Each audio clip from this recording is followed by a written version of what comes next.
Good evening. So this is a video I've been wanting to make for a long time. I wanted to talk to you guys about Sasquatch aggression. This isn't so much going to apply to Dogman and other cryptids. I think there's a lot of common sense here and maybe some things you haven't thought of.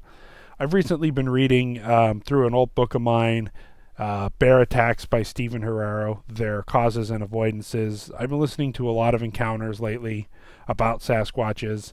From my own experiences, were somewhat intimidating, if not aggressive.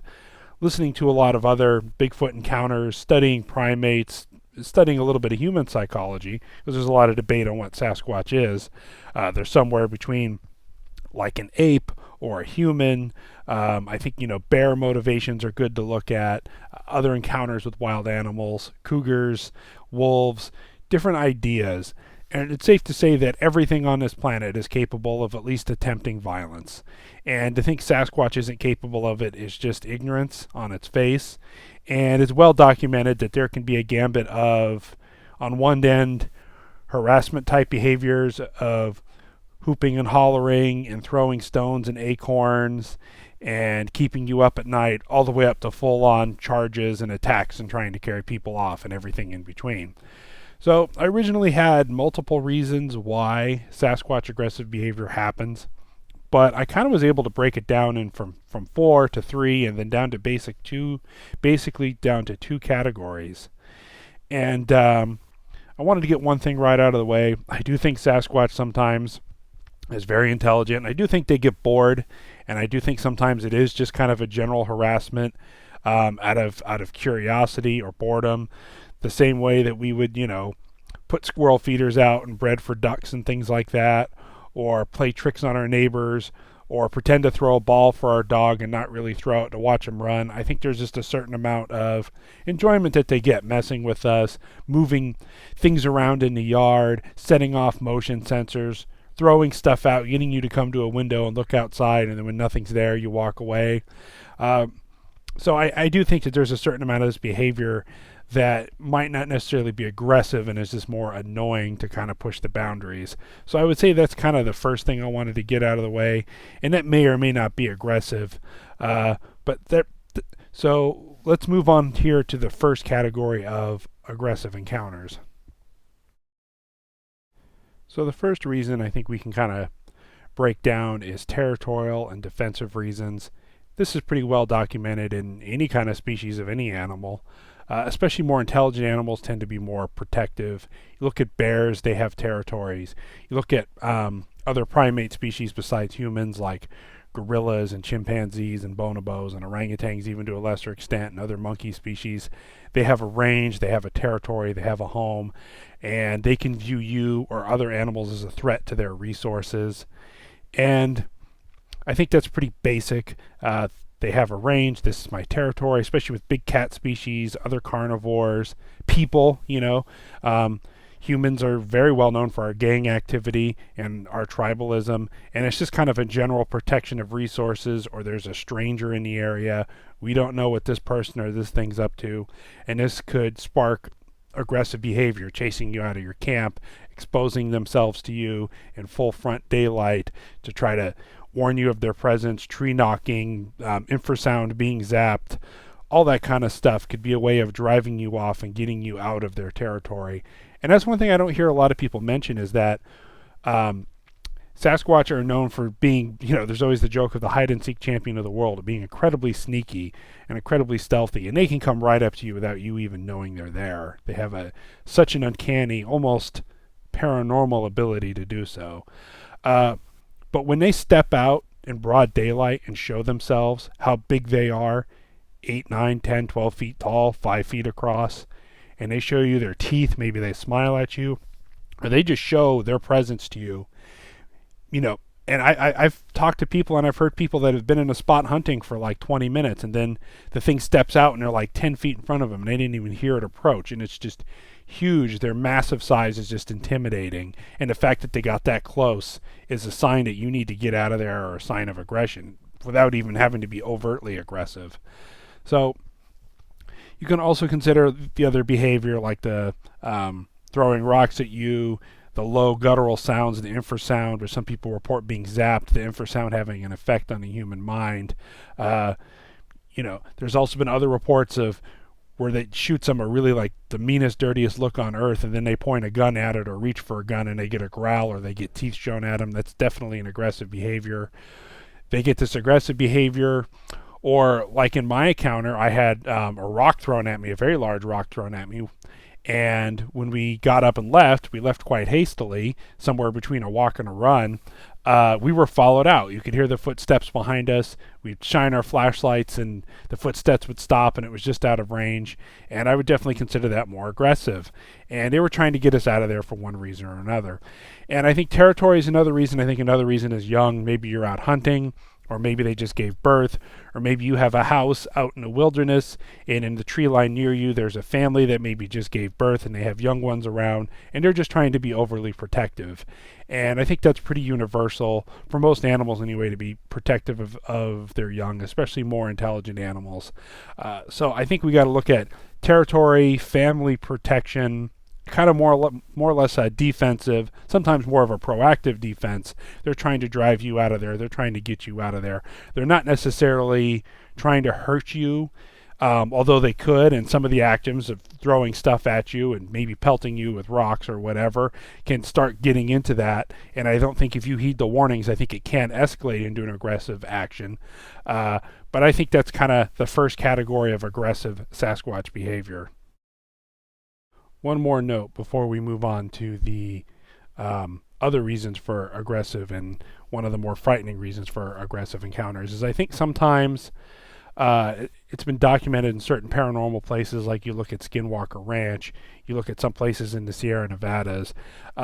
It almost seems, if you want to go for this, this is just a theory. It's not necessarily do I believe or disbelieve it, but it's something that I've heard, that Sasquatch may be protecting something.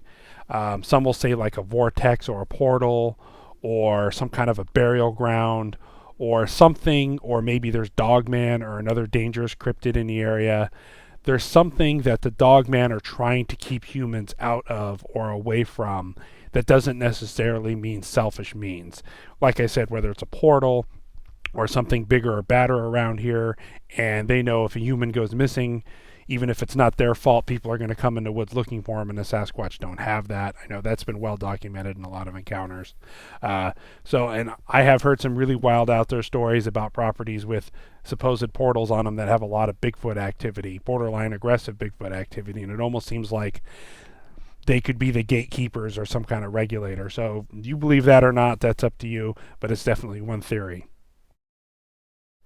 So the final category of why people report really aggressive encounters, from trying to bang in and breach doors, to trying to call people and lure people outside, to dragging logs across the road and getting them to get out of their cars, to stories of people having their kids dragged off or being hit over the head or charged, or having logs and rocks connected with them, or just in general, the missing people stories that happen all the time in the woods, well documented in Missing 411.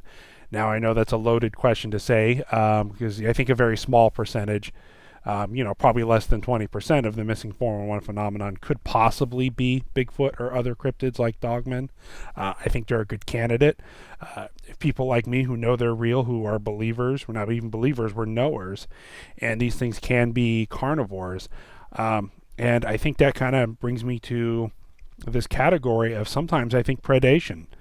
Sometimes I think humans are on the menu. This is well documented with bears and mountain lions, even other humans eating humans, chimpanzees eating other chimpanzees. Most species, if not all species of eating meat, carnivores or omnivores, or like bears are essentially a carnivore that have been adapted to eat plant life, which I think is probably pretty similar to a human or a Sasquatch even, are opportunistic. If it's an older one or an impaired one, maybe you can't run down a deer like it used to, or they just lost their fear of humans. Some of them are just chemically imbalanced. They're just bad apples. Some varieties, like we've talked about, people report of Bigfoots, are definitely more aggressive by variety. And I think if you're alone in the woods and you seem fearful and darty, and these things are out there and they haven't eaten in a while. Maybe it's winter time, or maybe they just flat out like to eat humans sometimes. I think it's not a far stretch of the imagination to think that they take some people and eat some people. And this is the worst type of aggression you could have, because I don't think avoidances and turning on spotlights and trail cameras and pepper spray and some of the other passive measures that we've talked about in the past of keeping these things out, I think they'll drag you out of your tent. I think if you're in a secluded cabin, they'll bust in the door and get you. There's lots of stories of it. Look up the Siege of Honabi.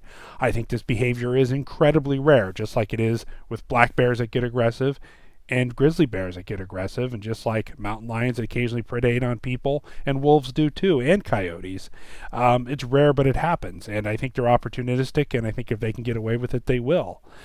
And I think in this encounter, you better have a way to defend yourself. I think if you can jab them with a big knife, I think if you can turn a bunch of lights on and fire some buckshot at them and get them to go away, if you could blast them in the face with pepper spray, hit them over the head with a frying pan, just don't be a victim. I think if you're going to cower or play dead or turn the lights off or hide or try to ignore them in your tent, if they are such the masters of the woods and so strong that if they want to take you, I think that they will.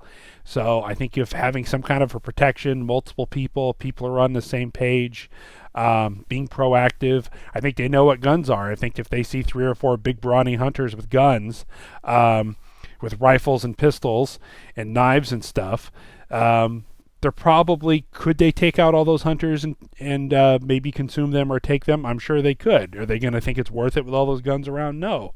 If they see a lone hiker backpacking without a tent under the stars in the middle of the night, sound asleep, that's a much easier target than the hunters with guns. So I think it's just personal protection, safety. I do think these are incredibly rare, but I think every now and then they do predate on us, and they probably, we've discussed before a while back on this channel, cannibalism amongst their own. So just a couple things for you to think about. I want you folks to stay safe out there, and even if you don't believe in Sasquatch, even if you don't believe in this dogman creature, there are wolves, coyotes, bears, mountain lions, feral hogs can be dangerous, moose can be dangerous, people, there's a lot of people out there, a lot of crazed people, a lot of bad people can go hide in the woods. So if you bring a gun or something with you, or a sharp knife, and keep your wits about you, and some powerful bear spray or whatever it is you think you're adequately armed with, do it. Just, don't think twice. Don't think that it's not going to happen. Basically, don't be a victim. Thank you very much. If you like this video, please give it a thumbs up. Leave a comment below on your thoughts. If there's anything else you'd like to add to this conversation. And if you can, please subscribe to the channel and ring the notification bell. And stay safe in the woods, folks.